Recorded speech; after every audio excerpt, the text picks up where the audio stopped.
Pupillage at St Philip's is 12 months long. The first 6 months is spent off your feet, shadowing your supervisors, learning from those around you. Second 6 months is spent doing your own work, both court work and advisory, until you get your tenancy decision at the end of 12 months. One of the standout features of my pupillage year was having 2 brilliant supervisors, making sure I had ample court exposure, but also I was exposed to the written side. I never really got the sense there was a stupid question, and they were always trying to think about how they could maximise my pupillage experience. During my pupillage, I shadowed quite a few members of chambers, which was really interesting because it meant that I got to see all their different practice areas. I saw a broad range of business and property work, shadowed the best of the best in court. Every day was different. I got to learn so much. We have regular reviews every 3 months with the pupillage committee and with your supervisors to make sure that things are on track. And we always work constructively with our pupils to make sure that we give them the very best chance of succeeding. We do go off circuit for certain things as well. One day I might be in the West Midlands and the next day I might be somewhere completely different. I think that's the fun of it. I've seen lots of different places that I probably wouldn't have gone to. I'm now into my 4th year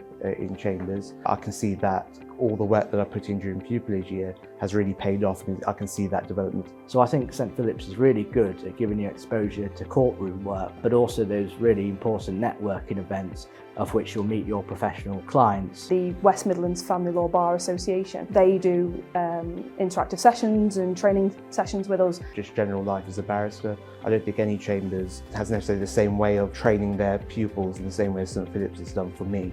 It's important as a barrister to have clerks who understand that as well as having a full-time job, you do have a life. The last month before you're actually on your feet for second six, you actually spend it with the junior barristers, seeing the sort of work that you'll be doing when you're on your feet, so it really does prepare you for what you're going to be starting with. Second six really sets you up for junior practice, so there's not really as much of a leap from pupillage to tenancy because we were already doing the same types of thing. It obviously is getting more complex, which is what you want so that you can progress.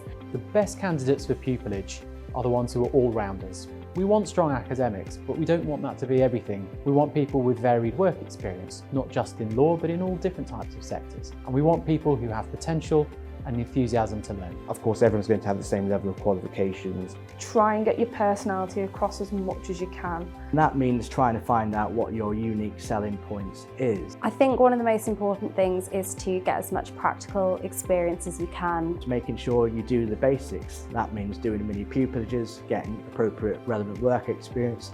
Take some advice. If you have people around you who can proofread your form or do a mock interview with you, make the most of it. If you're going to have other people look over your application, try and vary who looks at your application. If you try to be someone else, I think you're likely to fail. So have that individuality and back yourself every step of the way.